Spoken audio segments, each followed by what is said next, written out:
Good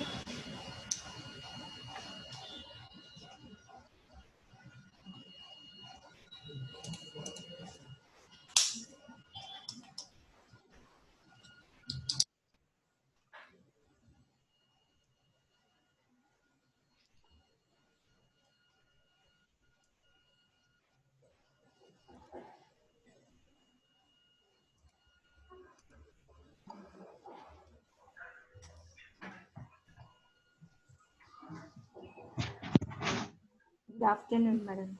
Yeah, good afternoon. Yeah. You're Disha? Yeah, welcome to this session.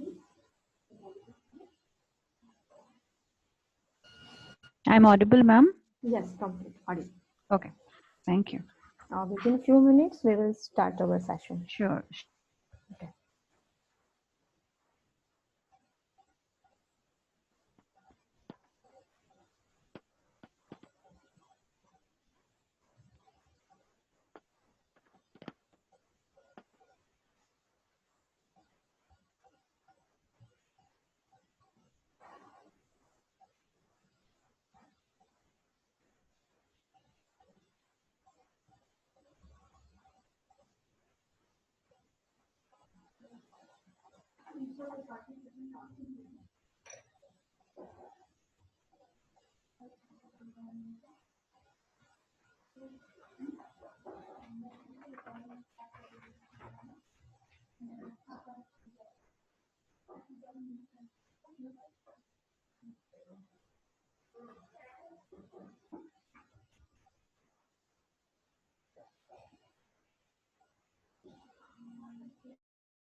It's my great pleasure to welcome you to the 5th International Conference on Information and Communication Technologies for Competitive Strategies digitally on Zoom.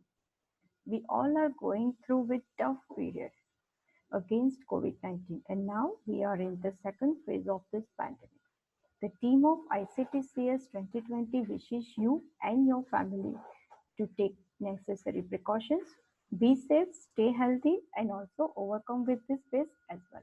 We, Global Knowledge Research Foundation, are thankful to all our guests present on this digital platform to make a conference a success as the previous one, and hope you will enjoying this session. I would like to highlight that all the presenters are given 8 minutes to complete their presentation. I kindly request all presenters to stick strictly on the time that we allow. Now I would like to introduce our two session chair in this session. Gitika Vyas. Hello, ma'am. She is a senior assistant professor at IIS Jaipur. She has 10 years of teaching experience and her research area includes software quality and metrics, data mining, machine learning, and she has many research publications to her credit and have published a book. Our second session chair, Dr. Nilesh V. Thakur. Hello, sir. He is presently working as a professor in computer science and engineering at Prof. Ram Mekhe College of Engineering and Management, Bandera, Amravati, and he has 28 years of teaching experience.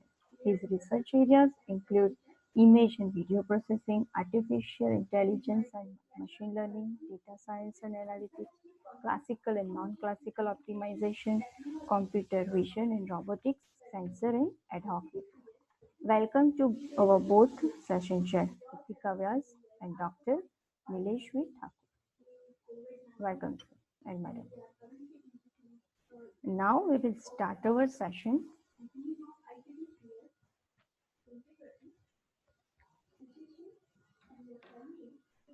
Hello, Mansa, our first presenter. Manasa.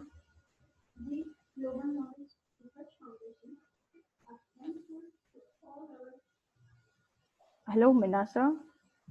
Yes, ma'am. Hello. Yes, Yes, ma'am. yes. Uh, You can now start your presentation. Share okay, your ma'am. screen. Yeah.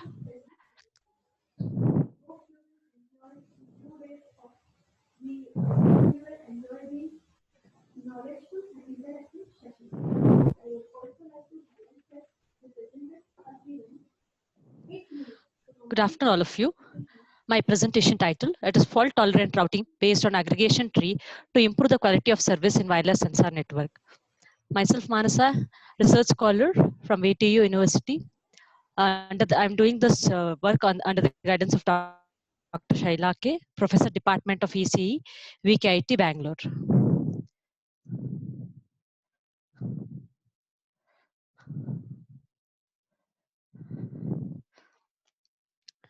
So wireless sensor network, it consists of randomly deployment of sensor nodes, where the sensor nodes are capable enough to sense, aggregate, and transfer the information from monitoring field that is one end to the other end.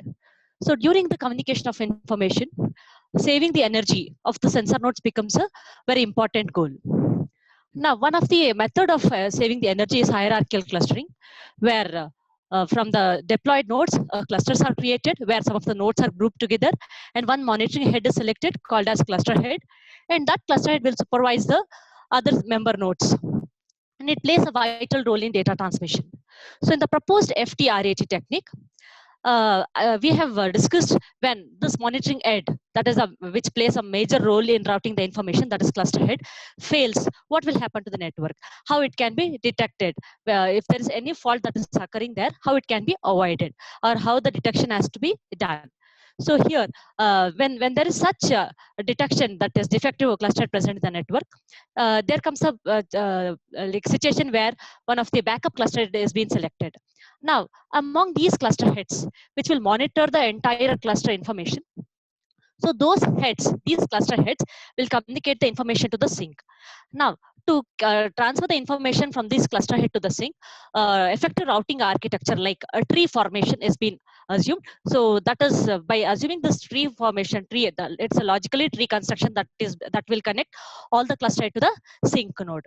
So by adopting such effective routing techniques, a large amount of energy saving can be obtained in the network.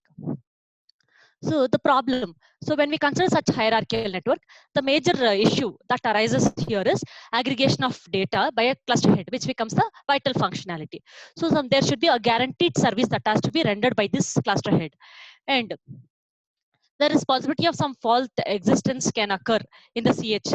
So once this cluster head fails, the entire network will be, that is entire routing completely, it is disrupted.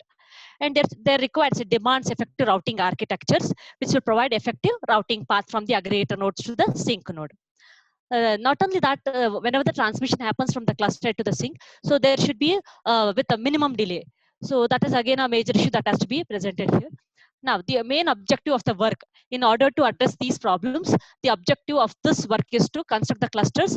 And whenever there is some defect in the present cluster head, some backup cluster head has to be selected for effective communication. So this will avoid the cluster head failure. And it will avoid the battery drain out of the cluster head by considering effective routing topology in the network. So this is the architecture of the FTRAT algorithm. So the uncolored one are the randomly deployed sensor nodes. Among these nodes, these are the clusters that are formed. So out of these clusters, a green color which indicates the cluster head. So in each of the cluster, there will be one cluster head. In case if there is one defective cluster that is present, so there is one defective cluster head that is indicated by the red color one. So if that fails, immediately some backup cluster head is chosen. So backup cluster head is chosen based on your energy level, and authentication check is been done. Now, all these cluster heads will try to communicate to the sync. So that has been that is established using this tree routing architecture. Now, this is the flow diagram of FTRAT. So in the beginning, that is start. After start, first the detection of the CH failure is been it has been checked. If there is no detection, then all the clusters will communicate to the sync via the tree routing architecture. In case if there is any detection of CH failure, all other members, like other member nodes of the cluster as well as the sync node, should be aware of the CH failure. If they are not aware, some specified interval is being taken. So after that, whether since they have not been updated with the failure of the CH node, so those nodes are being checked with their authentication, whether they are the real nodes, they are the valid nodes. So once it passes through that, again the detection of the failure is being done. Now, once these member nodes will be aware of the CH failure, next the selection of backup cluster head. So the job of this defective cluster head has to be transferred to one of the other node. So this node also will lie in the cluster head. So among the other nodes in the cluster head, which is eligible to become cluster head, will be selected basically mainly with the energy level. So after the selection of this backup cluster head, next data aggregation is being done, and these cluster heads are the backup cluster head or the aggregator cluster heads. They will communicate to the sync via this tree topology network. This is the mathematical model. So this represents how the distance like from the cluster head, how it is being separated, and what is the energy that is taken for the radio for transmission of X bits, and for the receiving, what is the amount of data, and energy consumption during clustering is represented through this equation. Again, whenever we count that as aggregator node, what is the aggregator node that is required for the optimum level is being selected. So based on this equation, again, what is the node probability to function as the that is aggregator node or the backup cluster head node is represented by this. Again, whenever there is some abnormality function, that is represented with their energy consumption. Whenever there is irregular energy consumption that is happening in the network, so there is possibility of abnormal functioning, so that such nodes can be avoided. So this is one of the parameter that has been selected to check the authentication check of the. Sorry to interpret it. You have only 2 minutes to present your last conclusion. Okay, madam. Okay, madam. Sure. So the network simulation. The network simulation. So this FTRAT has been performed on this NS2 network simulator platform. So the existing FTRAT are compared with QADA techniques, that is quality of service based data aggregation techniques. So these are the parameters that have been considered. And here, the improvement in quality of metrics like throughput, packet delivery ratio, routing overhead, and network lifetime is been done here. This is the performance analysis. Here in performance and analysis, the packet delivery ratio and the throughput here. So here, since this FTRAT algorithm, it adapts whenever there is defective cluster present in the system, it is able to detect and avoid it. So the possibility of failure in the data packets is less. That's the reason it is able to achieve a higher packet delivery ratio when compared to QADA techniques.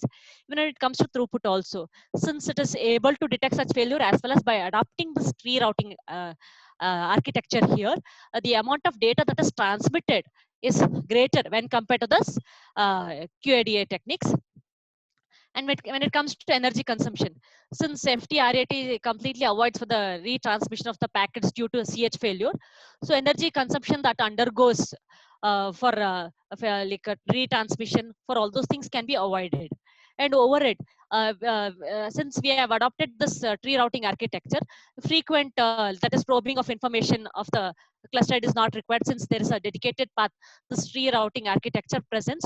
So the overhead that is involved in the network is reduced. So that's the reason this FTRAT presents better performance when compared to this QADA techniques. So this is the conclusion.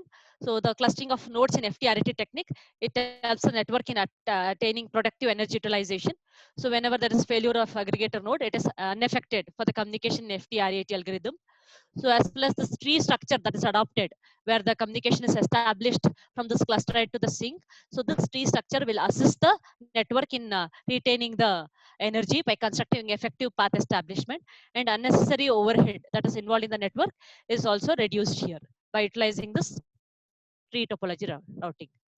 So the main benefits or applications of this includes it achieves effective data aggregation, it adopts fault tolerant clustering techniques, and it also constructs a Sorry to backup cluster interrupt head to provide you. Your uninterrupted. time is over. Yes, sir. Yes, sir. Hello, So these are the Mansa. differences. Yes, sir. Hello.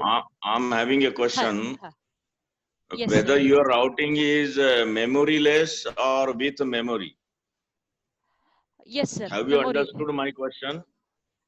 No, sir. Is it Uh, memoryless or with memory? Are you uh, keeping track of uh, the status of the nodes? yes, sir. Yes, sir.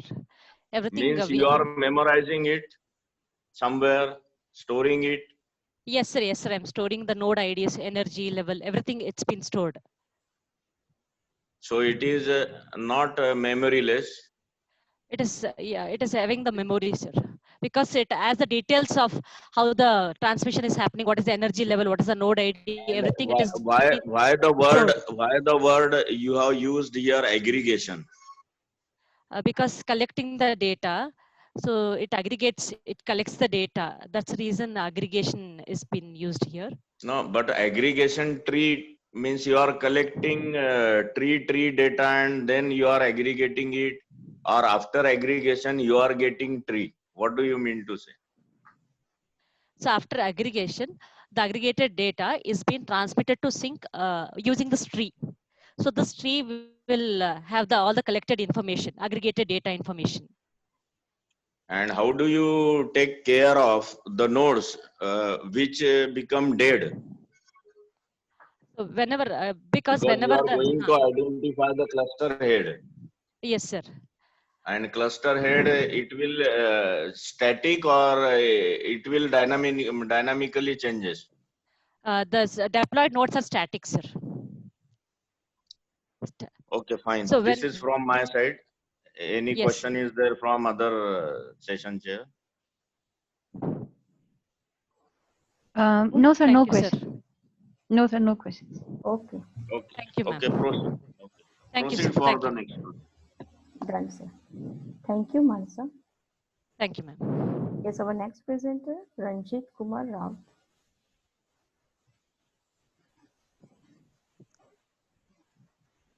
Hello, Ranjit Kumar, Mr. Ranjit Kumar. Am I audible? Yes, audible. Hello? Yes, audible. Okay, let me share my screen first. Uh, please share your screen again. Yeah, Not yeah. visible. Done. Visible it's. Okay. Thank you. Thank you for Go ahead. inviting to present this article in this conference. And very good afternoon to all of you. So I am going to present this encryption and decryption scheme for IoT communications using multi-level encryption. So as you know that the cryptography has the most important role in today's communication system for doing the encryption and decryption algorithms. So today in this modern era of technology, the development of different origin is in one great place, and everything is based upon the cryptography, because we have to transfer the data in a encoded or decoded encoded format so that it cannot be stolen by any other persons or any other third party. So cryptography is a practice making use of some algorithm used to convert the plain text and the ciphertext. So considering the broad classification of the encryption algorithm, so there are basically two types of algorithm. One is symmetric and other is asymmetric. So thus the flowing with the requirements in case of symmetric senders and receivers must be aware of the same key, whereas in case of asymmetric senders and receivers will have their own keys. So this is the basic difference between these two types of cryptography. So next, there are basically four factors which determine the strength of an encryption or decryption algorithms. Basically, these are the factors: security of the algorithm, how much security is given by that algorithm, Then countless of the algorithm, then space complexity and time complexity. Space complexity, even if not more important for this type of encryption and decryption algorithm, but the time complexity is very much important for this. And the second thing is the service that are demanded from an algorithm are basically how much authenticate that particular algorithm, and what is the availability, and how to access control over that algorithm, and how much confidentiality of that particular algorithm. So multi-stage symmetric substitution algorithm is used to substitute the plain text with the cipher by making some operations on the binary bit sequence of the plain text. So the key generated is through an array of the characters, set like ASCII value. The array is a collection of alphabets and numbers or symbols or any special characters which are being permuted or combination of the characters in a random order. So each array will contain all the characters, and each character of the key is being found through this array of the characters. So the number of combinations will be equal to the number of factorial of that particular character or numbers, and the length of the key is being determined by the number of such array used. So it can be easily managed by changing the number of arrays of ribbons. So this is the key generation algorithm. By using this algorithm, we are able to generate the key, and I'm not going for the algorithm deeply. So similarly, after generating the key, then we are proposing an algorithm which is the encryption algorithm. That means whatever the text we want to send, that can be encrypted through this algorithm, and that encrypted version of that particular text is going to be the receiver side, and that receiver will have that decryption algorithm to decrypt that particular message, the particular file to know about that message. So for this case, the input is the plain text P and the key K, and the output is the ciphertext C, which is basically encrypted form of that particular uh, message which you want to send. So these are the algorithms, but these are the steps followed by that algorithm. So after doing this, that particular file is going to be encrypted. And similarly, in the receiver end, the decryption algorithms takes the input as a ciphertext C, which is generated as output by the encrypted algorithm, proposed encrypted algorithm, along with the key. And once that algorithm is take that input and execute it, then by following steps, we are able to generate the plain text which is inside that particular file, and so that the user can able to understand. So based upon that, whenever we have simulate by using a standard machine, so the standard algorithms are also there as RS algorithm, AES algorithm, and our proposed algorithm. So if the data size of the package, or can say size of the file is 1 KB, then 2 KB and 5 KB. So these are the performance in terms of milliseconds. So in RS algorithm, it is 2,500 milliseconds, whereas in case of AES algorithm, 2,500 milliseconds, whereas our proposed algorithm is 75 milliseconds only. So in that, if the data size of that particular file is going to increase, so obviously the time taken by that by those algorithms, means these two algorithms, either encryption or decryption, it is going to be increased. So based on that, we have simulated and it is the performance about the proposed algorithm. The similar thing is with respect to the decryption time analysis of that particular proposed algorithm. And we compare this to algorithm that RS algorithm and AES algorithm. So this is going to be, the time is less as comparison to those algorithms. And the size of the time taken by that algorithm obviously is going to be direct proportional to the size of that particular file we want to transfer from sender to receiver. So basically then as per the comparison of the time complexity, or you can say time of that particular algorithm. So the complexity. Sorry to interrupt you. You have like 2 minutes to present your conclusions. Yeah. I am going to complete within these 2 minutes. So these are the future enhancement of the algorithm. The key can be concurrent with the encrypted text and transported as such. The key can be broken into a number of blocks. So some of the future algorithms or some of the modification of the algorithm can be done in the future. So we are targeting for that. And finally, I am going to conclude the main factors that determine the level of the security provided by any encryption and decryption process without time and space. So our method provides wide bandwidth by using the less memory, and this can be further extended to provide the multiple level of security by encrypting the data as many times as required, and as the key for that algorithm has undergone number of mutations, thus the algorithm is not available for cracking as without accurate key being used, and it is almost unbreakable.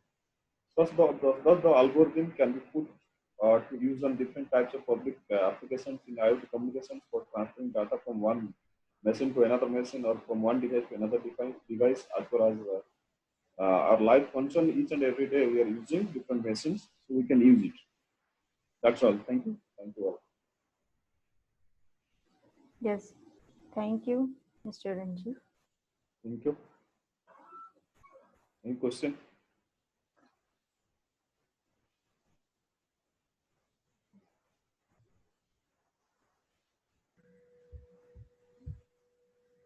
Yes, Excuse sir. me. Okay. Yes, Hello. sorry, sir. Yes. Will you please go to first slide? This one. Now let me tell how you have identified it is a multi-level. That is my first question. Second, as you did this and that operation perform first time, second time, third time, will it not increase the size of the encrypted data?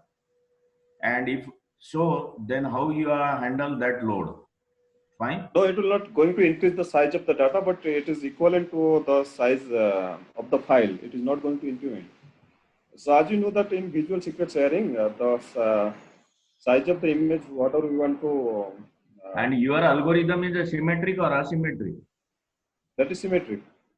Symmetric. Yes. Have you compared your result with any other algorithm? Yes, sir. Okay, fine. Thank you. Oh, thank you. Thank you, Mr. Ranjiv. Our next presenter, Reshma.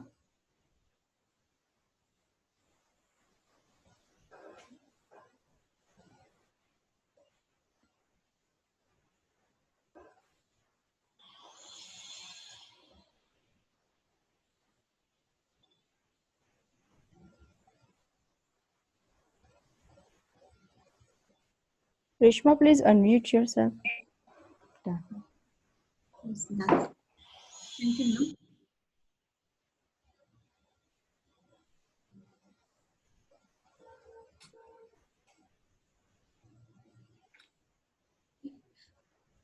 Good afternoon. I'm Reshma. I'm pursuing PhD in Computer Science and Engineering under the direction of Dr. Shaila and Dr. Venugopal Kyar. So today I'm here to present SIDA protocol, Secure and Intelligence Data Aggregation in Wireless Sensor Networks. Abstract. In wireless sensor network, the sensor nodes are responsible to collect huge amount of data, and there is a chance of sensing the redundant data during the data transmission. And even the cluster formation in the wireless sensor network is also a challenging task. This cluster formation can be done in a balanced way to minimize the energy utilization in the network. In addition to this, the intruder intervention is also an challenging task to mitigate it. So here in our proposed protocol, we are focusing on all these three issues, and we come up with a protocol called SIDA. SIDA, it's a secure and intelligence data aggregation protocol, which focuses on providing data which focuses on providing training to the sensor node to dynamically form the cluster, and also focusing on reducing the redundant data transmission during the data transmission. It also mitigates the false data injection with the small security algorithm. SIDA protocol is simulated with an NS2 simulator, and we have compared the result with the existing protocol, which is called SOMDA, in terms of network lifetime, throughput, data accuracy, and cluster accuracy. Problem definition. Wireless sensor network are composed of n number of tiny sensor nodes, and these nodes have been grouped together to form a different k number of clusters. So here the cluster formation is a challenging task to prolong the network connectivity and to also to guarantee the packet delivery. Therefore, the objective of SIDA protocol is to prolong the node connectivity in the network, mitigate data redundancy, mitigate false data injection by the malicious node. The aim of SIDA protocol is to train intelligent nodes to form cluster and to reject false data injected by the malicious node. This is the flow diagram of SIDA protocol. Initially, this NCF phase, which collects the sensor node and forms the cluster. Actually, here the main focus is we are training the outer nodes. Initially, the cluster are formed with the radius range and few nodes that are lying outside the cluster area, which neither belongs to any cluster. So, our intention is to focus on training the outer nodes to connect to a respective cluster based on distance and node density parameter.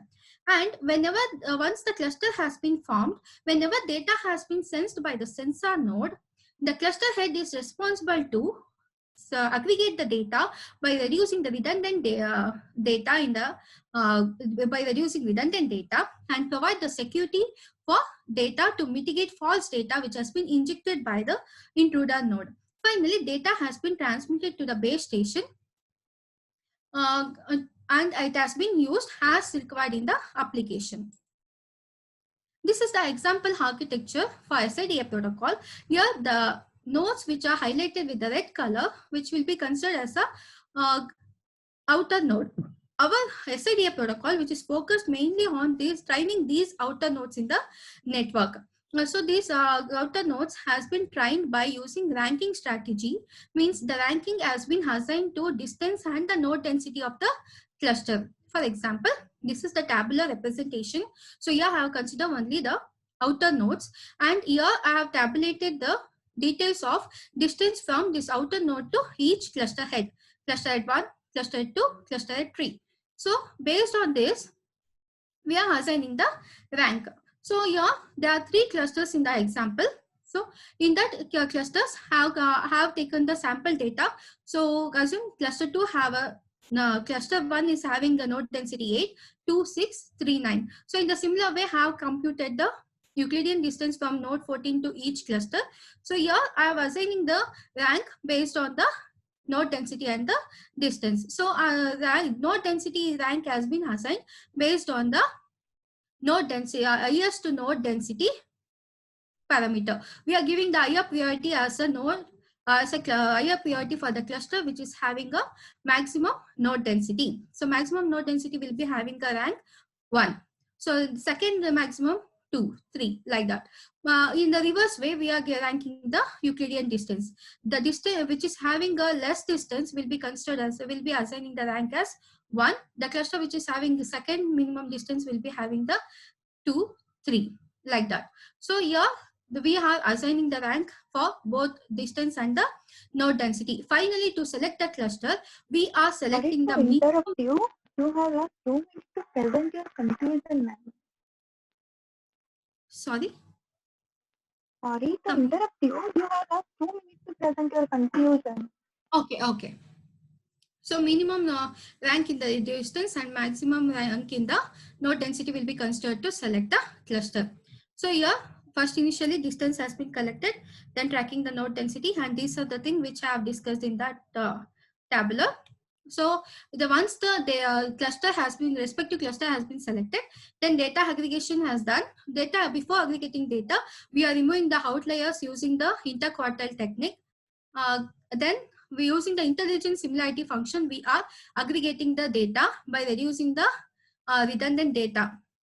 Then simultaneously session key has been assigned to all the nodes in the cluster by the cluster head, and cluster head maintains the session key of each session key for each interval, and old and new session key will be maintained in the cluster head.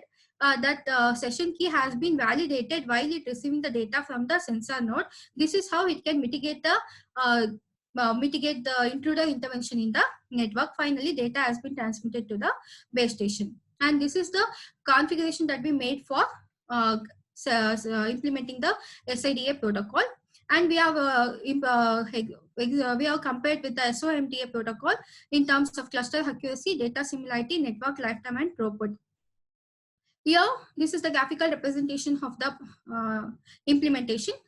I have compared with the SOMTA protocol, which is focused on cluster formation and data aggregation using the cosine similarity function. Cosine similarity function is it is not suitable for finding the unique data among the large set of data. If it is a small set of data, it is working fine. But if it is a large set of data, it is not suitable. So in SIDA, where SIDA protocol has been designed to dynamically form the cluster for a large set of data. So our protocol exhibit maximum cluster accuracy when compared with SOMDA. As I said, the SOMDA, which also uses the cosine similarity for aggregating the data, this cosine similarity is not give the unique data, unique matching of data whenever we have a large set of data. So SIDA protocol uses the intelligent similarity function to work for large amount of data. The network lifetime, SOMDA, it is not focused on balancing the cluster size in the network. SIDA, which is focused on balancing the cluster size, thus improves the network lifetime. And throughput, SOMDA, it is not focused on providing the security whenever the false data injected by the intruder node. We have incorporated the small security technique to mitigate the false data injected by the intruder node. So SIDA protocol exhibit maximum throughput rate when compared with SOMDA protocol. Conclusion. SIDA protocol, which utilizes the distance and node density parameter to connect to a particular respective cluster by assigning the rank for each cluster based on distance and node density. Then it removes the interquartile outliers by using the interquartile technique to remove the upper and the lower temperature range. And it helps to eliminate the data with the utilization of intelligent similarity algorithm. Then this key establishment strategy, which mitigates the intruder from false data injection in the network. Finally, SIDA protocol effectively proves that improvement of 15% over the SOMDA protocol in terms of network lifetime, 26% improvement in terms of throughput, 12% improvement in terms of data accuracy, and 10% in terms of cluster accuracy. And these are the references I have used. Thank you.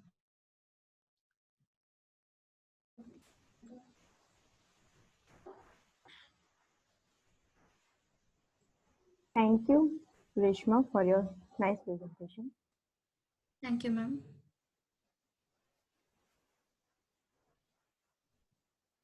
Any questions? Will you please go to first slide? Abstract or cover page? First slide, yeah, your title slide. It is a Yes. secure and intelligence data aggregation. Yes. How you are identified whatever the aggregation of data you did, it is intelligently carried out. Yes. Intelligently, we are training the sensor nodes to dynamically form the. So that intelligent training that we have provided for the cluster head to provide the security and to aggregate the data and to form the clusters in a balanced manner. No, I mean to say, like when you do say intelligence, is there anything happening at its own? Yes, the dynamically based on the calculation of based on the calculation, it is dynamically forming the cluster.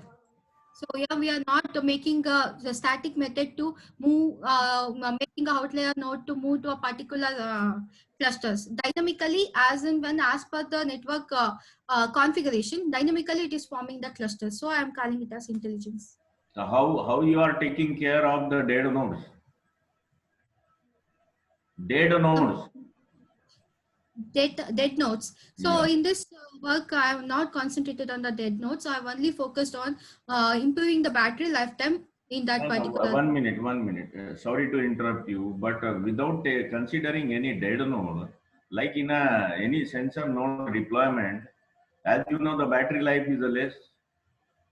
Yes, And I am being a utilizing battery life is less, you have to utilize it in an optimized way. Fine. So always there is a scope. Always there is a scope to have the dead nodes. So you cannot separate out your any algorithm or any sort of mechanism without considering the data nodes.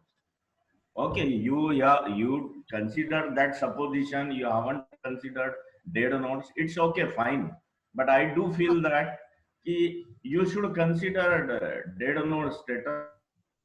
Please refine your algorithm according. Yes, sir. Actually, in our next work, I have concentrated on, actually this work only I have focused on this. In next work, I have focused on controlling the topology whenever the node is dead. So that is there. You please find out my research papers are there associated with this. You know my name. You can check out my papers. Fine. Okay, sir. Thank you. Okay. Thank you. Thank you, sir. Thank you. Yes, Apeksha, please see the next one. Yes, sir. You should be little bit louder. Your voice is coming with very low. Hello? Now it's okay. Okay, that's Now all. Yes, our next presenter, Mr. Dinesh Kumar. Yes, ma'am. Am I audible? Yes, yes, audible. Okay, thank you, ma'am.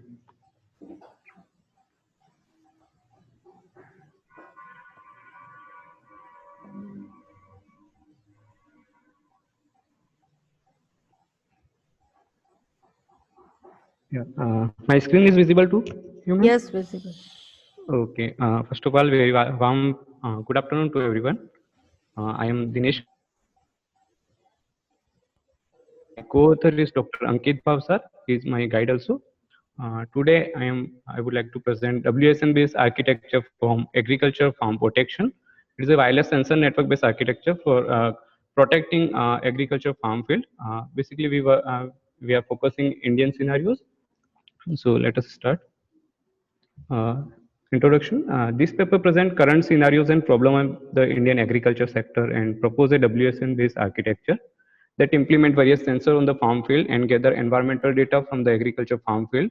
Then this data are processed to provide alert to farmers on his devices, on his mobile devices, so they can control from anywhere and predict, improvise their productivity. In this paper, we also focus the current existing problems of the Indian farmers.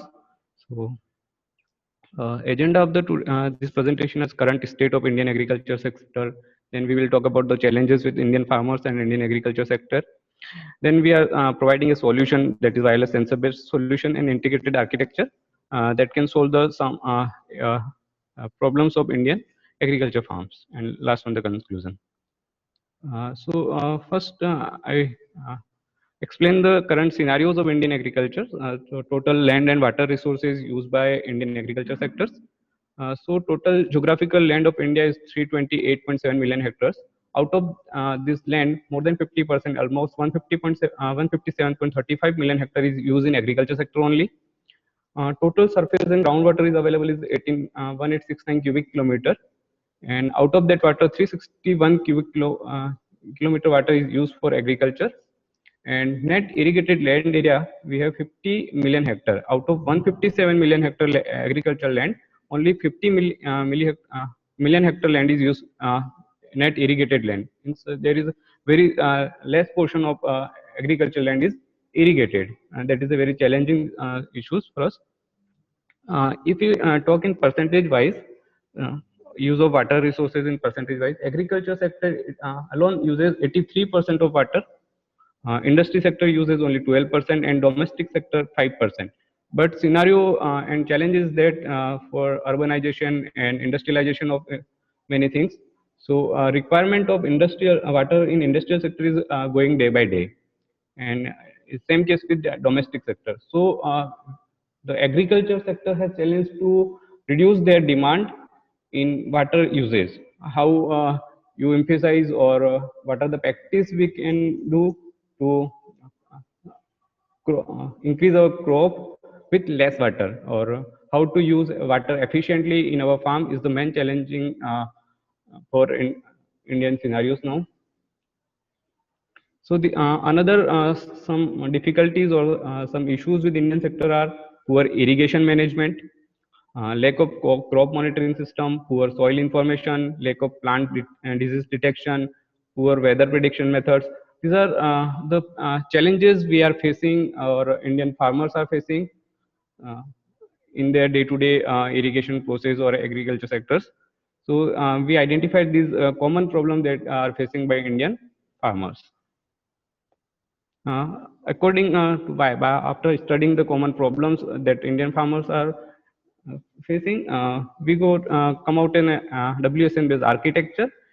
In this architecture, we can see that an agriculture farm that is there we mounted some sensors, sensors like moisture sensor, sensors like camera sensor, NPK sensor for finding the fertility of soil or testing the productivity, and wind sensor to analyze the weather forecasting, right?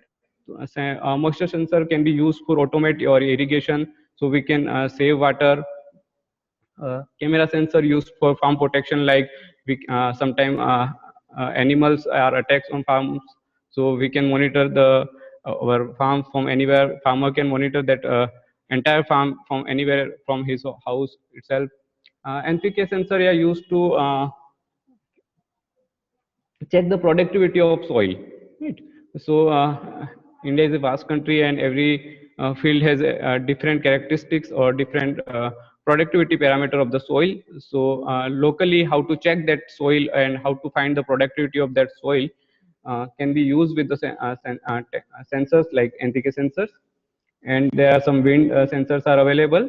So by mixing of all these sensor or implant this type of sensor in the farm field, uh, we can provide an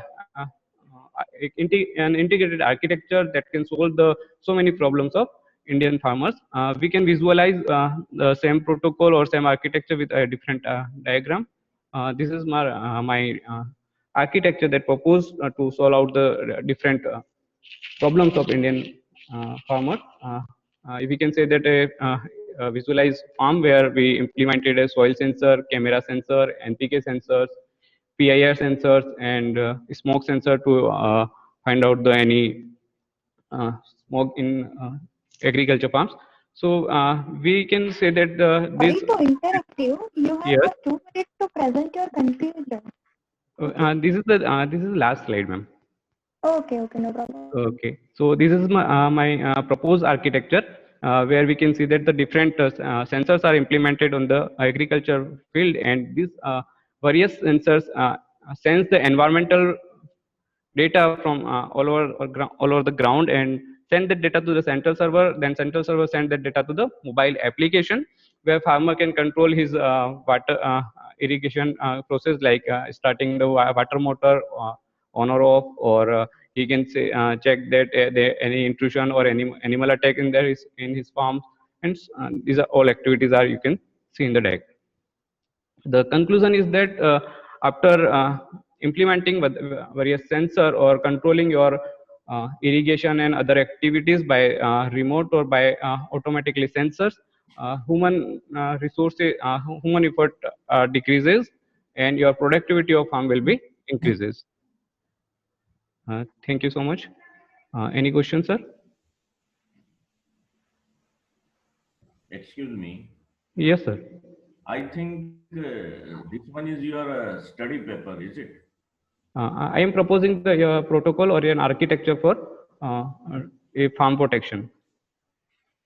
It's okay. Fine. Have you checked its feasibility? Whatever you are proposing, is it feasible or not? You are shown here the camera sensor, smoke sensor. Have Yes. anything of this is implemented yet? At a protocol level, we had executed in a protocol level the automation of irrigation. Like we can check the moisture level of soil, and we can automate the irrigation process. But at a large level or at a field of 2 GHz farm field, we are not practically do it. But at a prototype level, we had done the first one. Okay, fine. Thank you very much. Okay, thank you so much, sir. Thank you all. Yes, thank you, Mr. Dinesh. Okay, thank you, ma'am. Yes, please next. Yes, our next presenter is Mr. Shivam Tibadia. How many left, ma'am? 5 left, sir. This one is the fourth one. Yeah. 5 more are there. Yeah.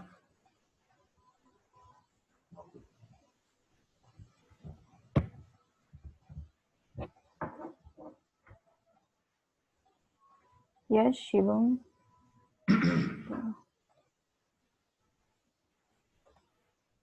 Please unmute yourself. Okay, okay. Am I audible, ma'am? Yes, audible.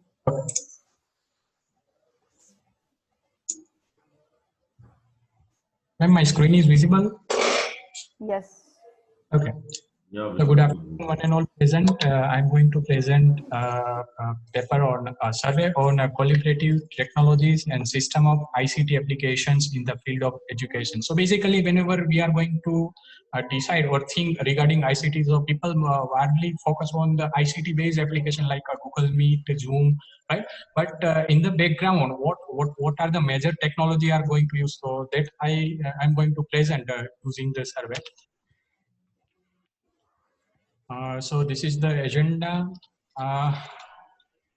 Basically, I dig out where the background technology like satellite navigations, the well-known technology like web technology, whatever we use as video conferencing and some hardware-based techniques like interactive boards, AR, VR, like augmented reality, virtual reality model, which is provide a better explanation to our students. And due to this COVID-19 period, right? So all the students study from home, so it will easy that using ICT applications we can illustrate more and a student get a better understanding. So basically ICT we can merge several technology like web 2.0, web 3.0 technologies, software based applications, hardware based applications like interactive projectors, interactive screen to illustrate our entire sessions or academic sessions to the students, right? So in this paper, we detailed survey regarding the information and communication technology level applications and platform for the institutions. So here, tools and technology used in classroom teaching learning. So first of all, I identified the satellite communications for ICT applications. We only know that suppose right now I'm currently presenting my entire presentation using one application, and behind that what technology is there. So we also prefer that ICT application we can approach a satellite communications, right? Then video conferences, nowadays Google Meet, Zoom Cloud and other meeting platform is available as a video conferencing. Then World Wide Web, there are lots many applications like Microsoft Team, Google Meet, also develop on the web page application. For that, we do not require any desktop applications. Then ICT application using RFID instruments. So basically, RFID instrument used for the library resource management. Whenever students go at library, their issue or return, so we can keep the record easily using RFID, right? Then ICT applications also useful in a blog and wikis, right? So it is not like that. Suppose some respective faculties teach some topic, but student may not aware some advanced topics. So student go on the blog and wikis. They identify. They it's basically develop their self learning, right? Then are some computer aided and computer assisted academic ICT applications like some robot is there, faculty or tutor going to train their robot, and robot may guide to their students, right? Then some interactive method like LCD projector screen, right? Touch screen enable kind of thing. So whenever suppose currently there is no offline classroom, so faculty can use that touch screen board and video recorded and then share with their students, right? So using a smart and a synergistic board, we can be more interactive with the students. So at that time, student never get bored, right? Using whenever, but it's a little bit different between an online classroom and offline classroom. And nowadays, there are well-known technology that is virtual reality, augmented reality, and the mixed reality. So whenever going to present our illustrations with students, so students get a better idea in the augmented reality, virtual reality, and mixed reality, what actually the concept behind the topic, what we are going to present, right? And the social network. So there are lots many pages available on social media, well-known social media like Facebook, Twitter, and Google also. So there are some, they also use the ICT-based applications, right, for the knowledge sharing, and there are many groups for that. So these are my entire paper, right, ICT tools and technology used for the classroom teaching learning as a survey. So as a conclusion, when we are going to use these ICT-based approach, so student may not get bored, right, because due to this Corona time period. And the illustration is good, and some interactive board and interactive projector, then latest applications, which is provide wide support to the faculty in a teaching scheme as well as to the student for the understand in a better way a particular topic. So these are the references I use, and thank you very much.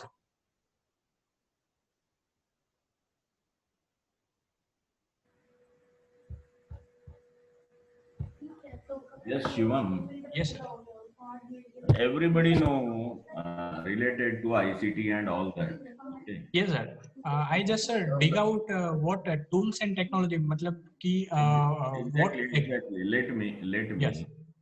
Whatever the analysis you did, collected the information, processed it. Can you summarize your conclusion within a line, a single line? Don't say ICT is useful for teaching learning. Yes. Everybody knows that one. Yes. Don't say that one. Can you conclude in a single line or one sentence? Okay, sir. So basically, my survey for the better understanding, and it will help to the academy, sir. How many research papers you have referred? Sir, around 22. Let me clarify one more thing. Based on 22 papers, yes, you cannot call it as a survey. Yes, sir. And sir, I just include, but there are more extra paper, but it is not in the concept. It is the overview of the happening. Yes. Is it? Yes, sir. For survey, at least you have to go for around 100 or more than 100 papers. Yes, sir. Fine. Yes, fine, sir. Got it. Okay. Thank you very much. Thank you, sir. Yes, Thank please, you. next. Yes, thank you, Mr. Shivam. Thank you. Yes, our next presenter, Aditi Tiwari.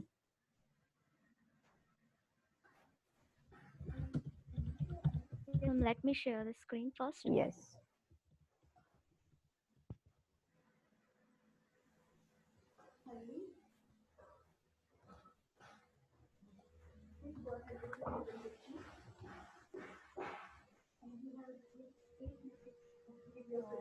A very warm afternoon to one and all. Sorry, speak. Am I audible? Loud. Speak loudly. Okay.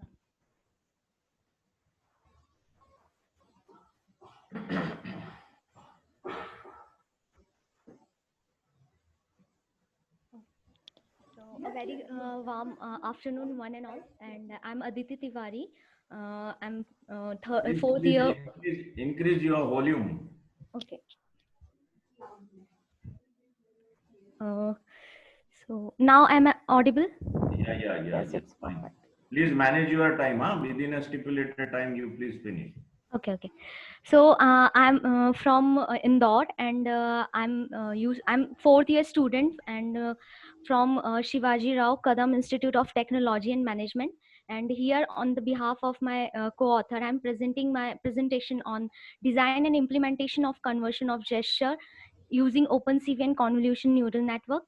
As we know that there are some part of people in our society who are considered as dumb and mute, and very few of them have were aware about the sign languages, and most of them used to speak through gestures, and they have their own language, so people are unable to understand what they are trying to say. So in order to help them, we made a research on this, and we tried to help them through our project.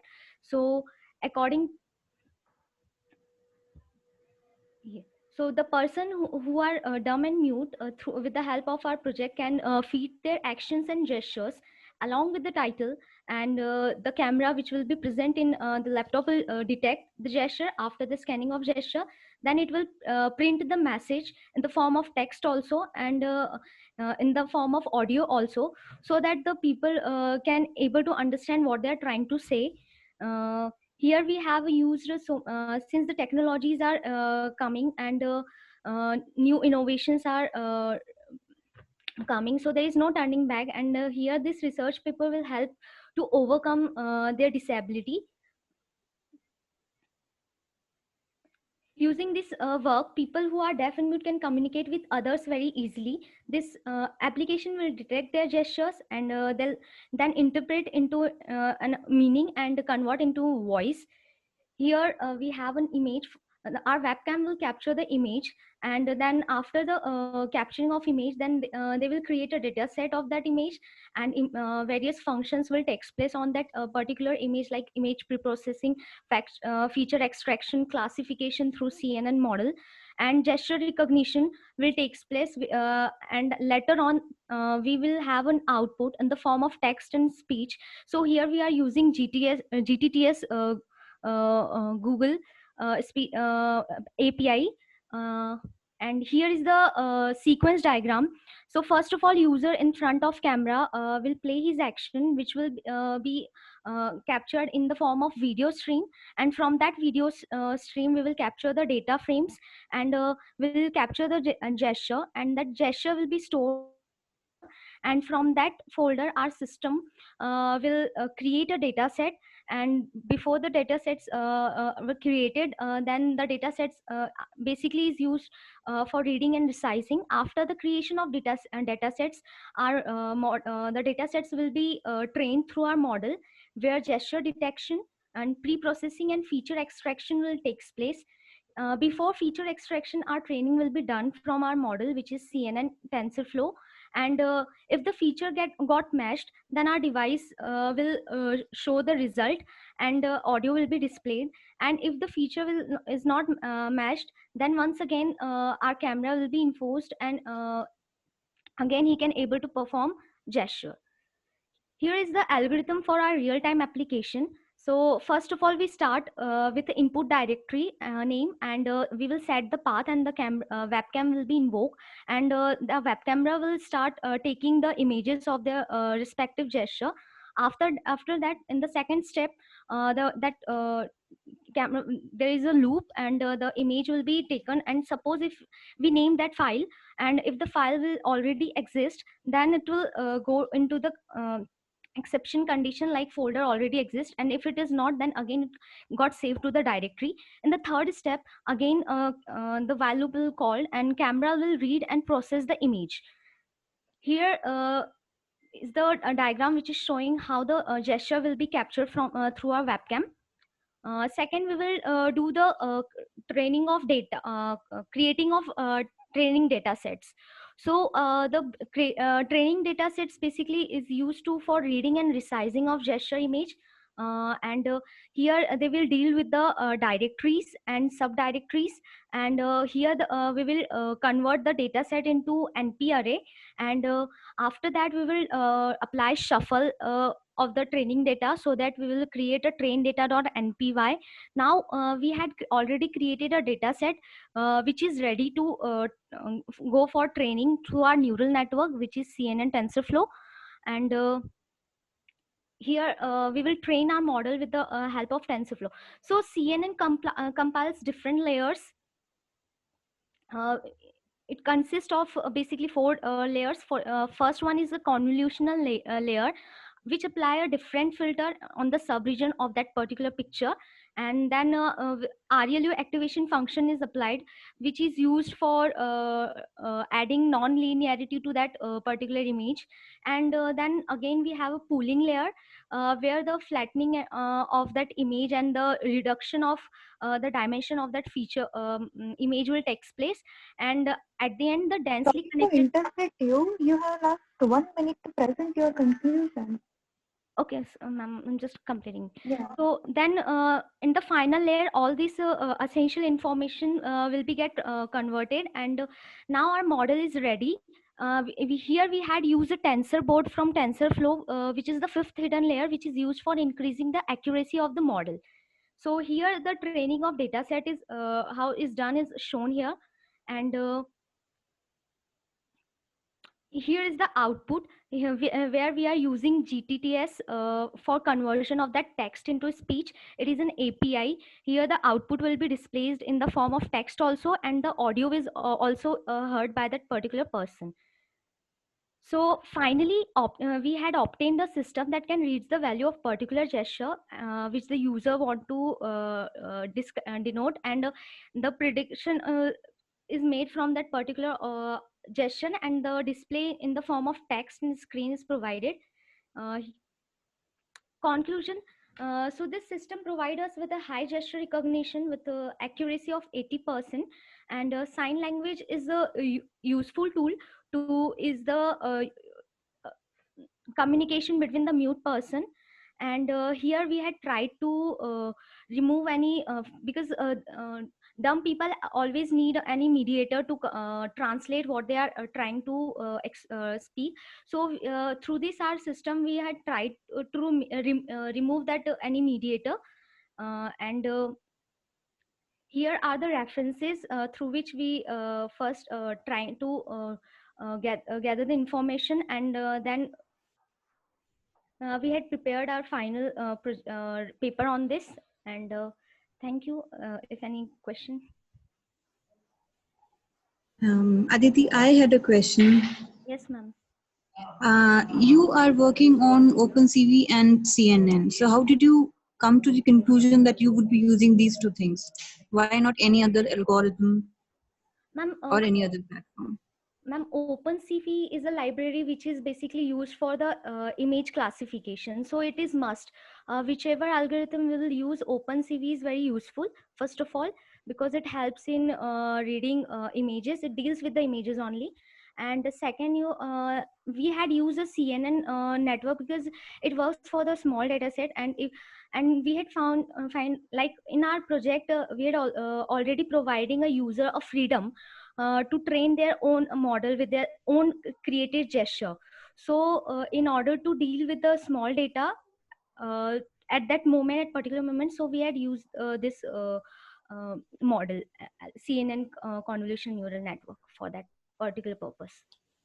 Okay, and did you mention about training data set and test data set in your slide?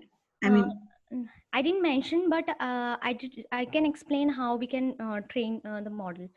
No, that's fine. But ideally, in presentations, if we are showing some conclusions or charts or results or something, so we should go for the initial phase, the display of the initial thing, that is the data set also. So just a suggestion from my side. Okay, you sure. Can take care of Next time yeah. I will. All the best. Thank you, ma'am.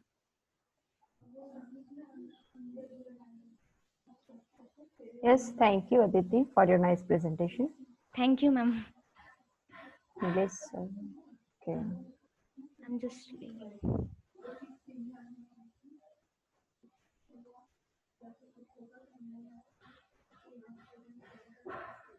Yes, sir, you have any question?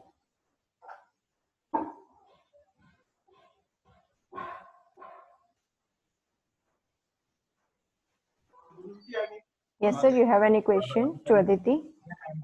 Yeah, how many hidden layers she have utilized there?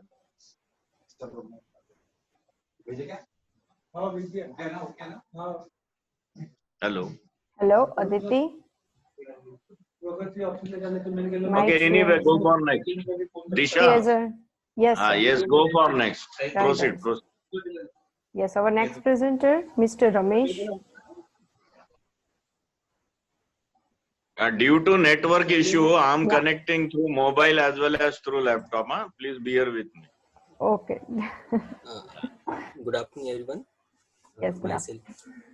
Myself, Ramesh Shahabade. I am a senior professor at the Engineering College, Nehru. I have done the research on the topic, a review on the contribution of IoT in various domains of supply chain industry. So I will just share.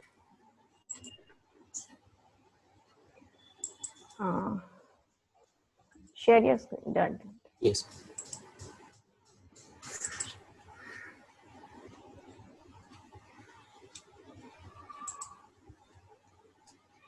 So my topic is this. So everyone knows this, what is IoT and what is the definition of IoT.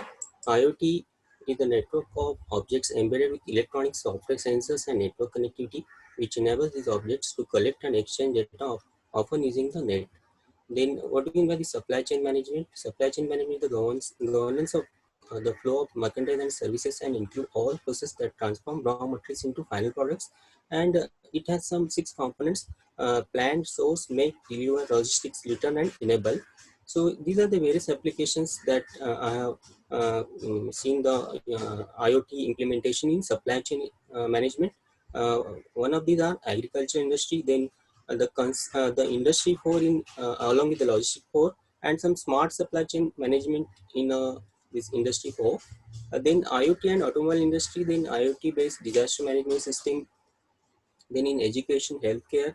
Now these are some applications or domains I have selected for my study, and the main objective of this study is to understand the role of IoT in various applications of supply chain management, then finding ease of IoT based supply chain management in industry 4 which can work efficiently in pandemic situation. Then motivations, the entire IoT based supply chain contributes to a success, and IoT elements in IoT framework are a serious profit for all aspects of supply chain management. Here are some explanations I have given for manufacturing industries and all. Then I have done a tabular format in terms of literature review as a comparative analysis of different IoT based domains of supply chain management applications. Now here we can, if we go for the agricultural domain, then big data driven is a concept that is referred for to improve the efficiency of agricultural products. Then there is one more architecture, FMS architecture, to improve the efficiency of these agricultural products. Then e-commerce, I have read various domains like domains of e-commerce as how you are going to maximize the business process and functionality using IoT-based E3 value business model. Then there is one case study on EasyCamp, then smart conference and cloud-based SCS operation models. And there are some few more applications of e-commerce as the use of IoT in supply chain management. So online stock purchase decision based on normal stochastic decision method and vertical projection distance. Then deep learning based approach for the e-commerce, then shelf life management system for some perishable food commerce. So these are some examples applications in e-commerce where we can go for the IoT, inclusion of IoT in supply chain management. Then in healthcare and in a blockchain domain, we can refer this IoT with supply chain management. Then in education, we refer this different concept like augmented VR, AR and VR tools, and with the help of what we call a software, ThingRocks and Eupora. So for the education, then a disaster management, task technology fit that we are going to see as an approach for the disaster management. Then in industry 4, now this is currently a very ongoing topic for this industry 4 along with the logistics 4. Now here in this domain of industry 4, manufacturing, supply chain and product life cycle is one of the application is explained. Then where the virtual model is converted to a CAM software tool, and in IoT enabled sustainable SCM for industry 4. So where the discussion is held on some GSCM, SCM and SCM model, and some cyber physical system is elaborated. Now this is one of the description software area, and this is the area and tools required for precision agriculture in industry 4. Now these are some Amazon based software tools cloud AWS IoT, then pre-ARTAS, AWS IoT Greenhouse, and AWS IoT Analytics. Then as a part of conclusion, uh, this paper is giving the brief introduction of supply chain management IoT and focusing study on main application of IoT based SCM. And no doubt in the real world scenario, IoT has changed the working of SCM in extraordinary manner along with the integration of new emerging technologies like SOA, RFID, WSN, cloud computing, AI and ML. Then IoT based applications in the various domains ranging from mobility, smart grid, smart homes, agriculture, healthcare, e-commerce are efficiently and effectively scalable. Then the current challenges in this typical uh, application is that during the global pandemic situation, logistics and supply chain management is a major area to improve. As many countries have not upgraded their communication technologies to 5G, and for unique operations of IoT and blockchain-based SCM, secure Bitcoin-based trading is not this government-recognized transaction, and there are some future directions how to refer this IoT devices in a supply chain industry. Maybe in future 3D area with IoT and advanced technologies like just now told you that 5G will take out SCM industry to some other level. Then for education field, education 4 model can be built on the basis of industry 4.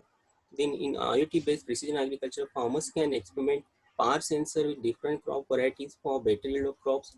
Adequate requirement of IoT-based cloud computing helps to analysis quickly large data provided by various sensor-based smart devices useful for crops, healthy growth, and healthy productivity. Then IoT has definitely raised e-commerce industry not only in China but in the world greatly, as it justifies that it has a precise focus on innovative driven business model in various domains. Then use of appropriate steps based on the IoT technique such as improvement and tracking in logistics, automation of inventory management, enhancement relationship between stakeholders, then IoT-based e-commerce site with personalized information, automated shopping process will make e-commerce industry more strong and perfect. Now these are some references I referred for the study of IoT in supply chain management, how it is beneficial if you go for this global supply chain management. Now these are some references I referred, and thank you. Yes, thank you, Mr. Ramesh. Wait for our session chair.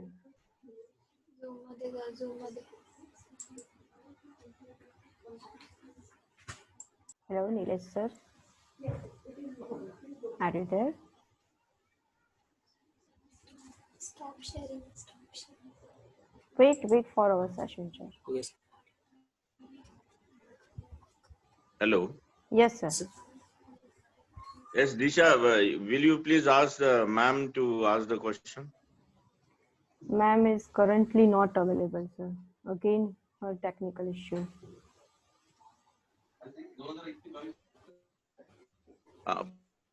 Please ask the candidate to go to first slide. Mr. Ramesh, go Sir, to your first slide. Please share your screen again. Yes. Please go to first slide.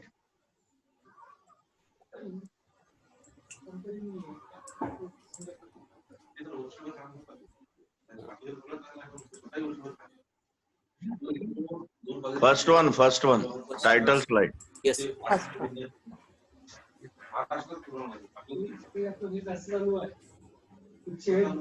What you have finally would like to conclude after doing the review, and let me tell how many research papers you have referred. Sir, for this research, for this topic, I read more than 80 research papers, and I come at the conclusion. While I was selecting this topic in the month of November 2019. That time, that supply chain management concept was in flow, but currently in the pandemic situation, I observed that the supply chain management requires some global innovative technology to improve. Okay. Thank you. Thank you, sir. Thank you, sir. Okay, please, Disha, proceed. Yes, sir. Yes, our next presenter from the previous session, Arzu.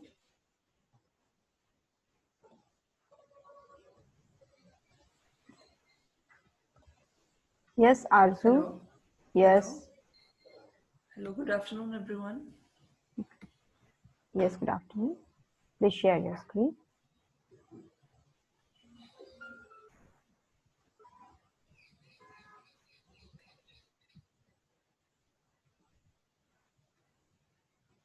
Share your screen, Arzu. Is it visible?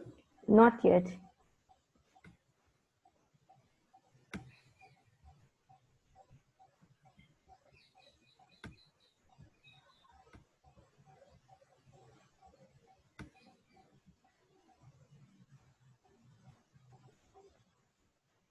Is it visible now?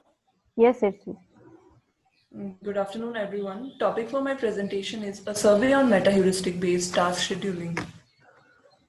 So, introduction. Cloud computing is a pool of services which includes services in means of infrastructure, memory, applications, platform, storage, and many more. Cloud provides service as per request. At a given time, numerous users might be working to get resources provided by the service provider. But the main issue here for the service provider is how to handle these requests. So they have to do it in such a way that quality promised is not compromised. For this purpose, we need to choose such a scheduling mechanism that could efficiently perform the task of mapping resources from that populous pool of resources. For this purpose, we need to choose such a scheduling mechanism that could, scheduling is basically the request of the resources to the available virtual machines. Most common algorithms used for scheduling are FIFO, first in, first out, SJF, shortest job first, RR, round robin, and many more. This paper would provide task scheduling framework, some performance metric, followed by the comparison between various algorithms and various challenges in path of achieving task scheduling. Next is task scheduling framework. Request scheduling is optimally mapping the task request with the available set of virtual machines to keep the system working at its best. These requests are foreseen as tasks assigned to the cloud. Some generic steps to be considered while performing task scheduling could be defined as discovering of resources. All the information regarding the resources available should be present in the data center. Next is resource selection. Selection is based on the requirement of the user and the availability. We need to choose such resource possible. Next is assigning resources. Assigning the resources then to the task. These are the steps of task scheduling. Next, here's some performance metric followed by the comparison between various algorithms on which the judgment of the scheduling is done. First one is completion time. Next, make spend time. Next is SLA, service level agreements. Next is response time. And after that, resource utilization. The next is different task scheduling algorithm. This is the comparison between different algorithms. So, among all the papers considered in between 2015 to 20, 79% papers were found out working on meta-heuristic algorithms, only 13% on heuristic, and just 8% on other methods such as traditional scheduling or other types of techniques. This is the comparative analysis of matrices used. Research challenges in task scheduling. The challenges faced in task scheduling could occur both on the end of user and on the end of service provider. On the end of client side, challenges are budget, deadline, reliability, cost, and on the service provider side, challenges are resource utilization, load balancing, energy efficiency. This is the conclusion. There is a lot of work done on task scheduling till now, but still more efforts are required in order to fight these challenges in task scheduling by looking at the broader aspects of challenges. The algorithms to be chosen should depend upon Interrupt the you, use. sorry to interrupt you. Yes, ma'am. I cannot see your PPT. Sorry. We cannot see your presentation PPT. It's just the folders we can see. Sorry, ma'am. Wait.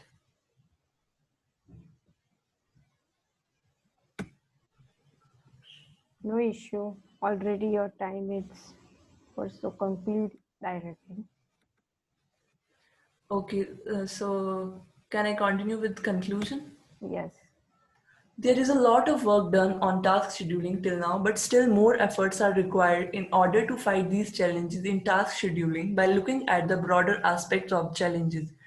The algorithm to be chosen should depend upon the users and the cloud service providers' requirement of the performance metrics.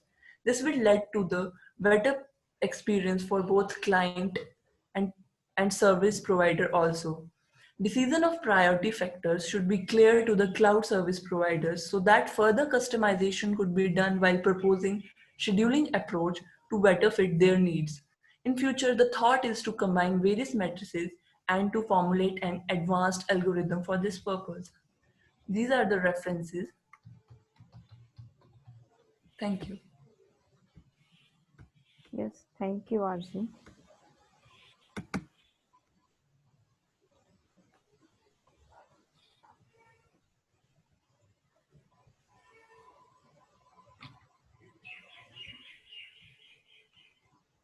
Hello.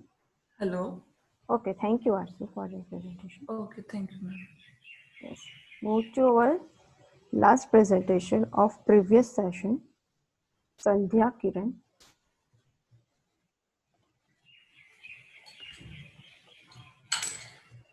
Hello. Yes. Can you hear me, ma'am? Yes, you can share your screen. Yeah, ma'am.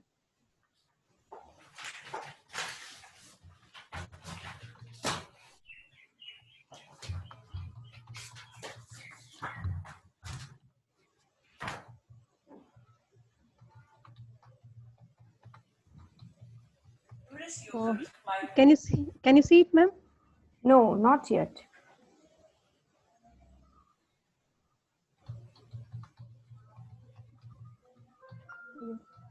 Now? Yes, now you can see.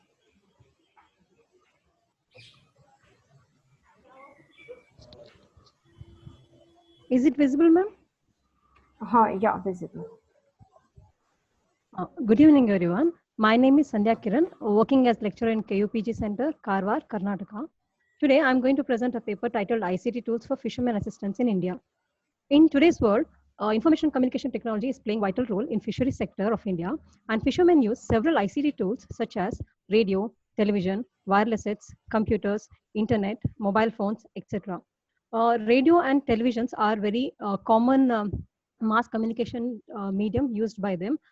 They get lot of information through news, talk shows, cyclone warnings, and so on. But these tools does not help them when they go out for fishing. So wireless sets are very helpful for them. Like they have high frequency and very high frequency wireless sets for communicate with other fishermen when they are in the sea. And mostly small scale motorized fishermen are getting benefited with these wireless sets.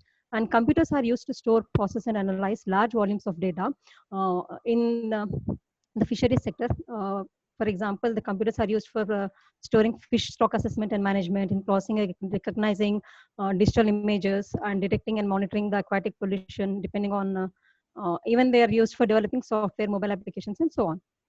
Internet is used for information sharing, video conferencing, and getting lots of other weather updates, and so on. Coming to mobile phones have become a blessing in fishermen's life. They use mobile phones mainly for communication, and not only that, they use it for marketing, for expanding their marketing network, and to know the weather conditions. Even they get information about the government schemes and knowing the location of fish when they go out for sea, and so on. In the mobile, through the short message services and mobile applications, they get lots of information. I have listed out a few mobile apps which are been designed by research institutes, government agencies, software companies in collaboration with an autonomous body named INCOIS, that is Indian National Center for Ocean Information Sciences. And these apps assist them in their daily activities, that is fishing activities, I can say. They provide informations like weather forecast, ocean state forecast, government schemes, disaster warning, um, uh, and certain special features like compass, potential fishing zones for locating the fishes in the seas, so that they can save their fuel and their time. And even they get alerts when they try to cross the boundary lines of the other countries, and so on. And not only that, in conjunction with the ICT tools, there are wide range of technologies which are used, like sonar, GPS, VMS, and AIS, remote sensing, and GIS, in situ sensing, blockchain technology, Internet of Things, big data, AI, and MI. Sonar technology is used to find the actual depth of the sea and to find the lost ships. Not only that, they are used to detect the location of enemy submarines for underwater security and for detecting the fish and biomass estimation. And the global processing systems are used to find out the locations on the earth. And India has its own GPS station, GPS navigation system. And this technology helps in underwater surveying, finding the fish location, traffic routing, navigation for ships and planes, identifying the periodical investigation of coastal landforms, in preparation of electronic navigational charts, and many other fields of fisheries. And coming to the vessel monitoring systems, it is a satellite-based monitoring system which tracks and monitors the activities and movements of fishing vessels. It provides the data to fisheries authorities on vessel location, course, speed in regular intervals. If any emergencies occur, they will be trying to help, trying to control the situations there. And coming to automatic identification system, it is a transponder system designed for exchange of information between the ships and shore stations, ships and AIS equipped aircraft. They assist in identifying and tracking the vessels within the vicinity, so that there won't be any collision among those vessels there. So the the information, the signals, every few seconds, it keeps on alerting the signals and gives the information about the name of the ship, the speed of the ship, and so on. Remote sensing is a technology that is used to obtain information about the objects on the earth without any physical contact. And coming to geographic information systems, they are the software tools that are used for gathering, monitoring, and analyzing the information. So using the GIS and the remote sensing, uh, they are used to perform water resource management in reservoirs using satellite images, in assessments of potential fishing zones for culture and capture-based fisheries. Even it helps in monitoring the climate change and impact of extreme weather conditions like tsunamis, cyclones, hurricanes, etc. And the next technology which is used is in situ sensing. This technology is used to acquire the information about the object, which is very near to the sensor, we can say. So in remote sensing, it is used, it acquires the information about the object which is in remote place, but in situ sensing, it acquires information about the object which is very near. For example, you can see in the diagram, there are so many ocean observating systems. So in situ sensors will be inbuilt in those systems, and these systems are deployed in the seas. These systems capture the informations like wave parameters, wind speed, air humidity, wave heights, direction, sea surface temperature, etc. And that information will be sent to the Indian National Center of Information Sciences, that is INCOIS.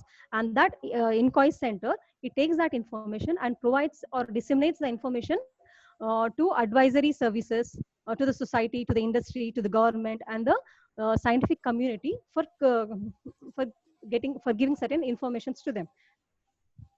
And using this, the alerts, cyclone alerts, hurricane alerts, and everything will be provided in the news channels, in the TVs, in the websites, and even in their mobiles in the form of messages or in the form of pictures, and so on. And coming to blockchain technology, this technology... Sorry to interrupt you, Cynthia. Okay, ma'am. Yeah, go with your conclusion. Okay, ma'am.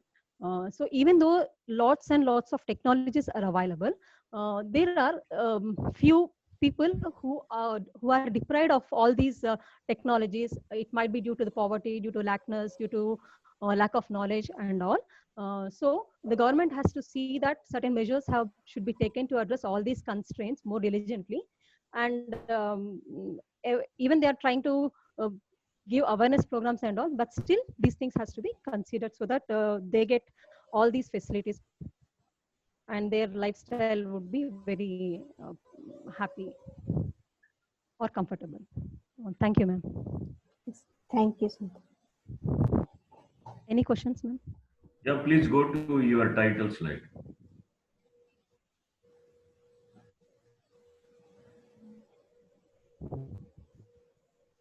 Title. Yes, sir. ICT tools for Fisherman assistance in India. uh, first let me have a talk with chat with Disha. Yes, sir. Yes, Disha, this paper was not there in this session. Yes, sir. This Cynthia is from previous session, 6C. She missed the session, so some technical issue is there. And from our session, all candidates were present? No, sir. 2 are absent. Last 2 absent. Last to image encryption using matrix attribute. And dynamically adaptive adaptive cell clustering. Yes, sir. 2 absent. And last 2 in this session is from previous session. Arzu and Sandhya is from previous session. Yes, Sandhya, it was a nice study, but let me tell, have you contributed anything for this particular domain, fisherman assistance? Your direct contribution through ICT? No, sir. Actually, the place where I work, we have a marine science department, and they have contributed a lot, and I am a part of that institute.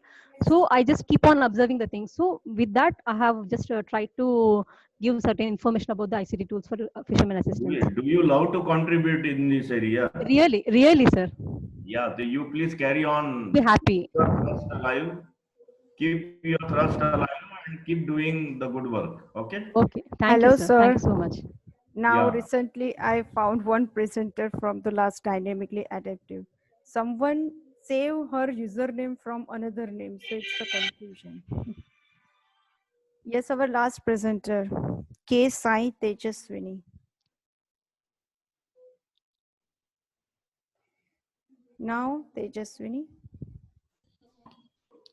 Yeah, ma'am. I was trying to talk. I was not able to unmute myself. Okay. But your username is totally different, so we not mentioned in our schedule. So Yeah. Okay. Okay. Can I start, ma'am? yeah, you can start.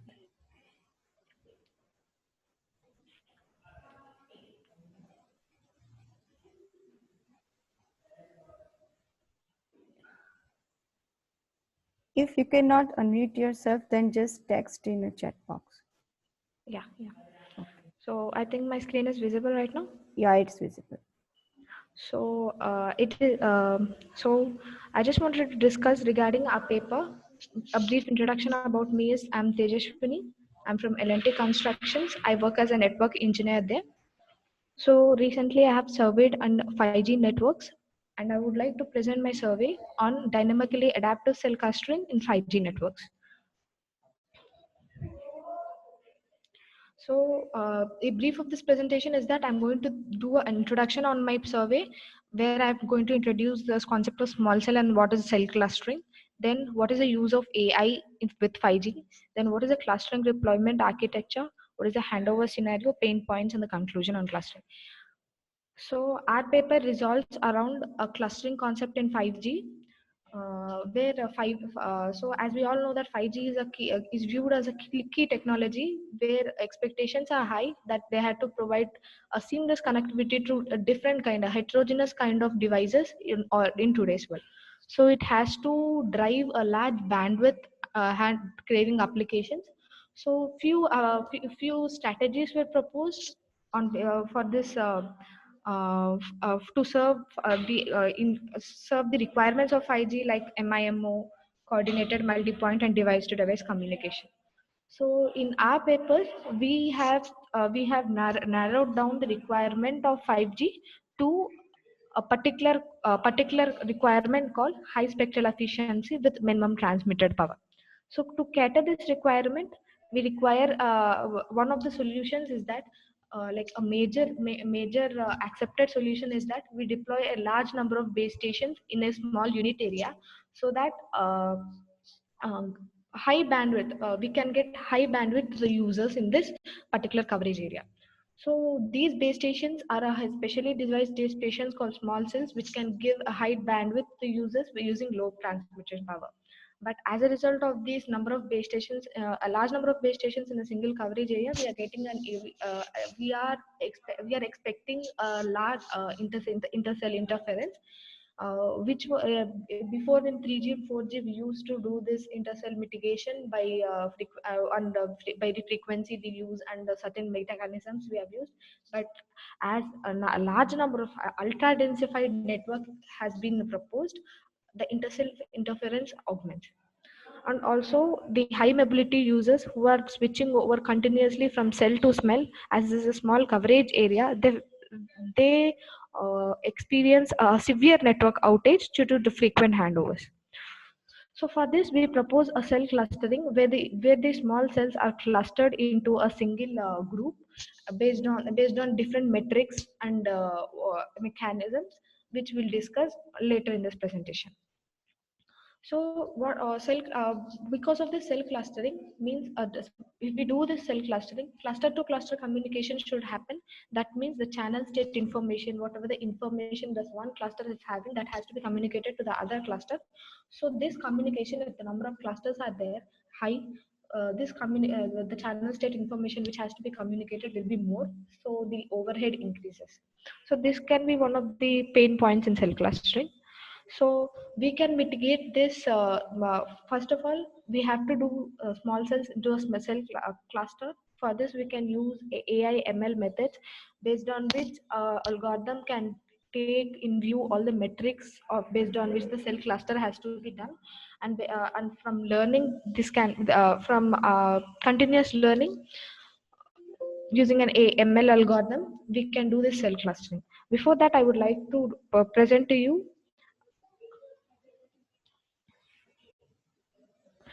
Yeah, the architecture of cell clustering. So where there You, is excuse me, you please manage your time. Huh? You are going little bit slow. You are having a very less time. Please. okay, sir, fine.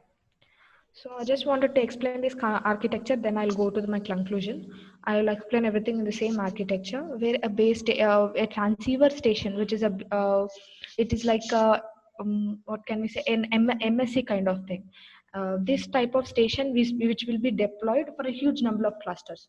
So all the small cells which are located around it will be divided into different cells.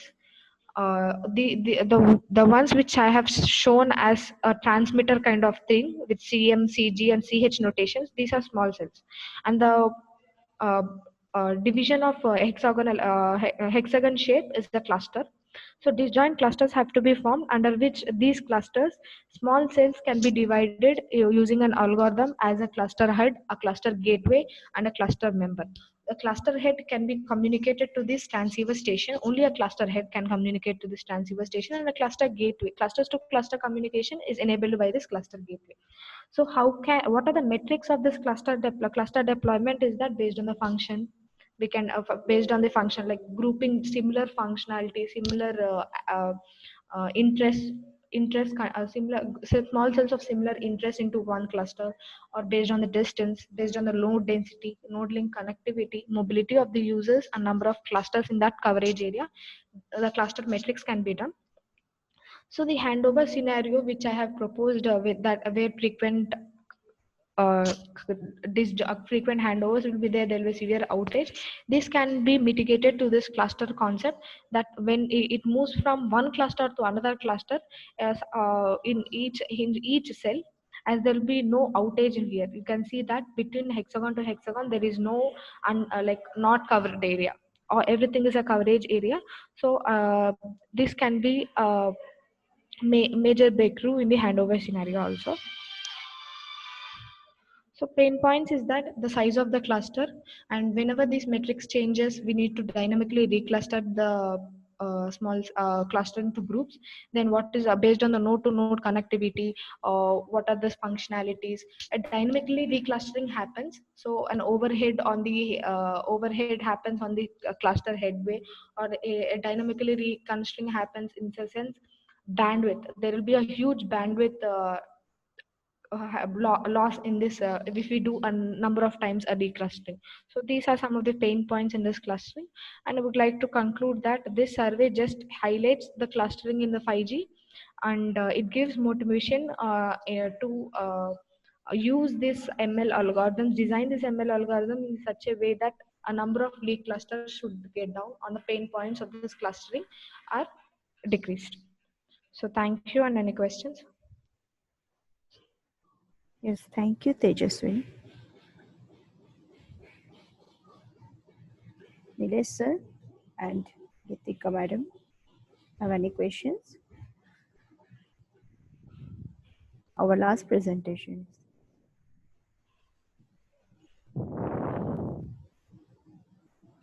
Hello. Yes.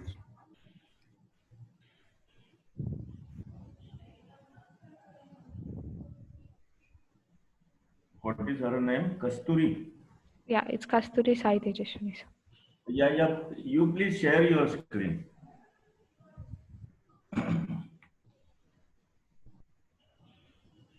Now, will you please tell me how do you differentiate these two words, dynamic and adaptive? Because you are saying here adaptive cell clustering means you are doing cell clustering, which one remain adaptive and which will act as a dynamically adaptive. What do you mean to say exactly? And So what is the meaning of dynamic and adaptive? So in a dynamic in the sense, whatever the situation is, it will the clustering will be done dynamically based on the situation. And what here adaptive in the sense, the cells will be adaptive, like to certain functionalities or certain environments. The cells would be adaptive, and the clustering is a dynamic one. So that is what I mean in this title. 1 minute. 1 minute. Yeah, sir. And to what particular thing you are calling as a cell? Sorry, sir.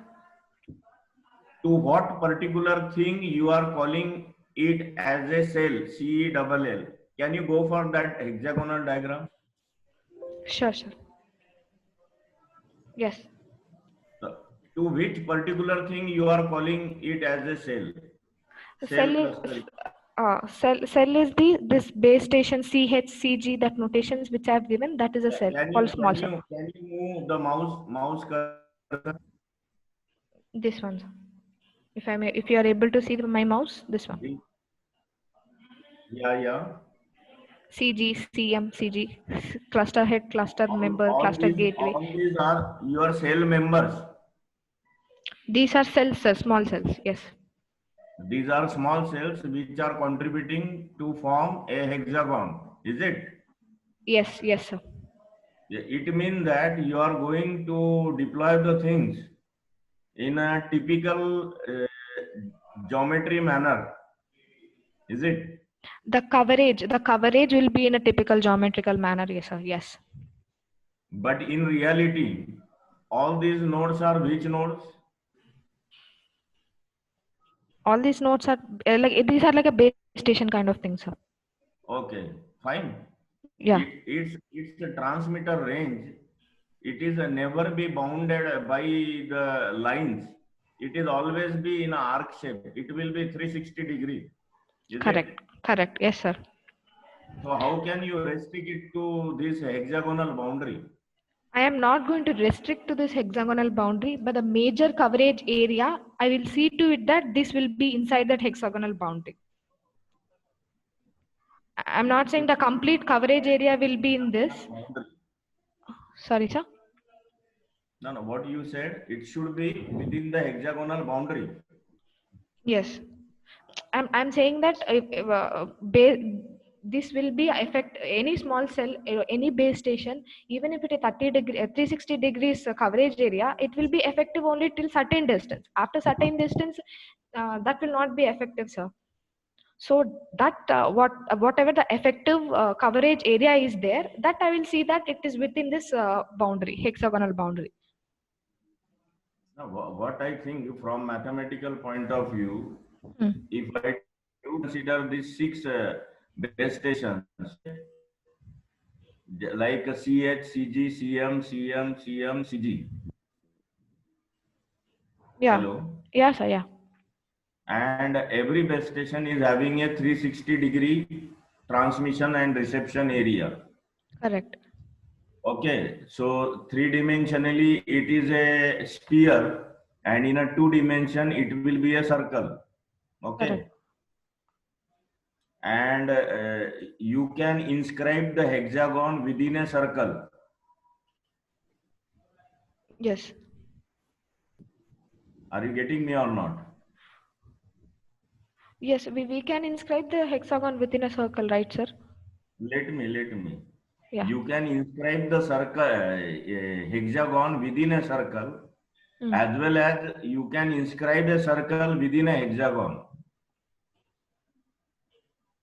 Okay. Yes, no. Okay. So in this case, as you have collected all these six base stations within a one hexagon, but at the same time, if I do consider independently every base station, every base station's transmission reception area in a two-dimensional representation, it will be circle, circle, circle. Okay?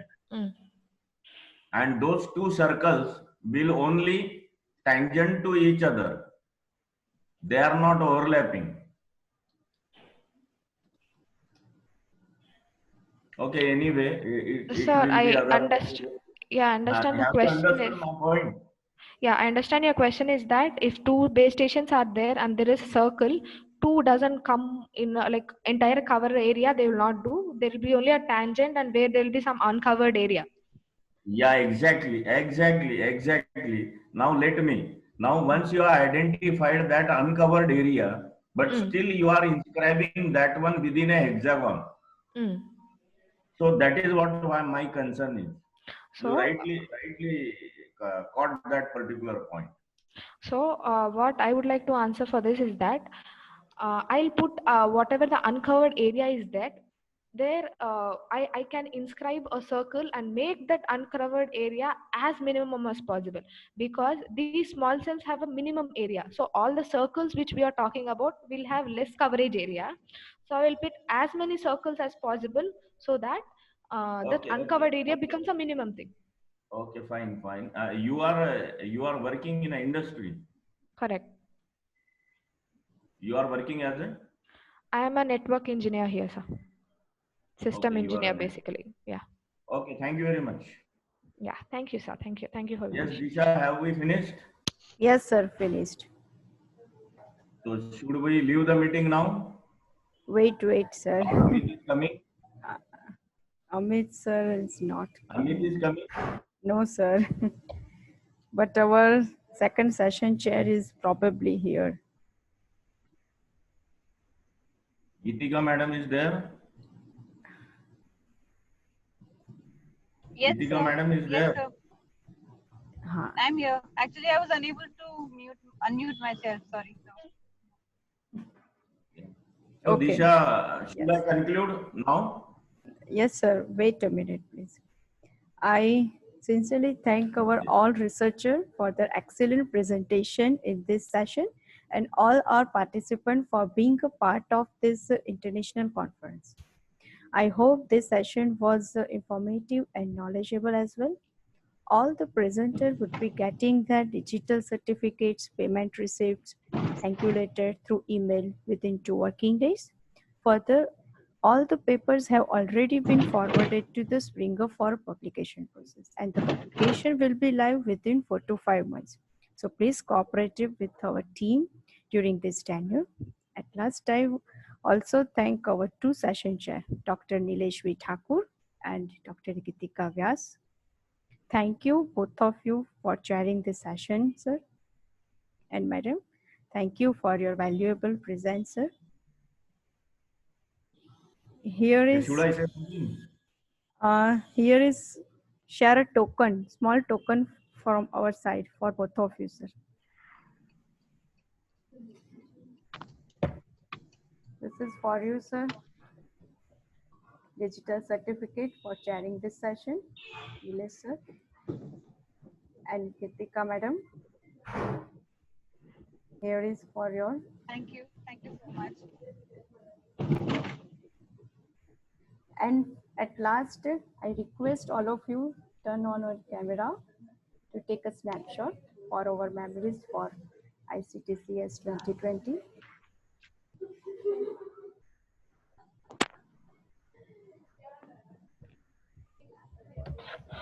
Please turn on your camera.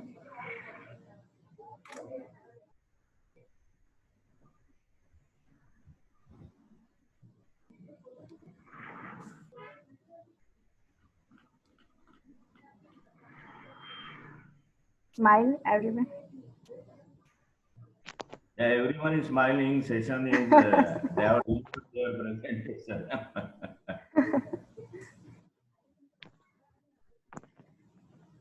Sorry, did I miss upon something? Wait for you, madam. I again need to switch on the camera, is it? Yeah.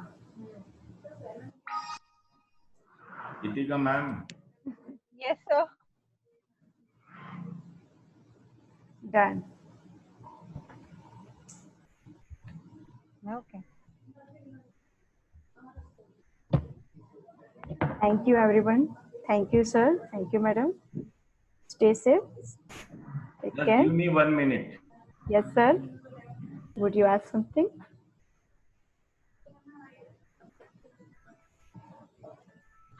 Disha ma'am, Yes, sir. just give me 1 minute. I gave you 5 minutes, May sir. I? I give you, sir, 5 minutes. Anyway, thank you all researchers, all participants. And I do like to mention here the efforts taken by the whole team of CRF under the leadership of Dr. Amit. And in particular, I would like to thank Miss Disha and Miss Apeksha for your kind exert to make it successful, all these presentations.